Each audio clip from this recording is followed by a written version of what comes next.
Richard Feynman was an incredible scientist. He spent most of his time at Caltech.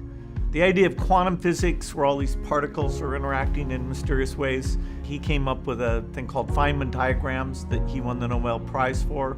Perhaps even more importantly, he was an amazing teacher. He did a series of lectures which were for people who didn't specialize in physics. It's such a great example of how he could explain things in a fun and interesting way to anyone. And he was very funny. Incidentally, at the time of Kepler, the problem of what drove the planets around the sun was answered by some people by saying that there were angels behind here beating their wings and pushing the planet along around orbit. As we'll see, that answer is not very far from the truth. The only difference is that the angels sit in a different direction and where wings go in.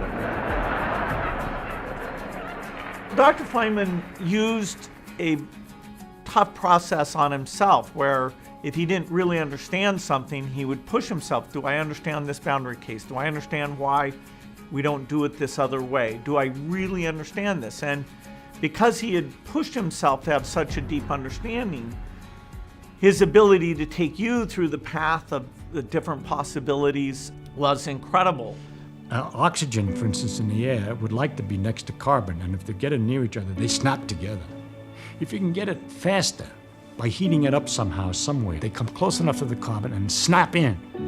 And that gives a lot of jiggly motion, which might hit some other atoms, making those go faster so they can climb up and bump against other carbon atoms, and they jiggle and they make mothers jiggle, and you get a terrible catastrophe.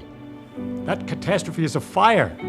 He's taking something that is a little mysterious to most people and using very simple concepts to explain how it works. He doesn't even tell you he's talking about fire till the very end, and you feel like you're kind of figuring it out together with him. Feynman made science so fascinating. He reminded us how much fun it is, and everybody can have a pretty full understanding. So he's such a joyful example of how we'd all like to learn and think about things.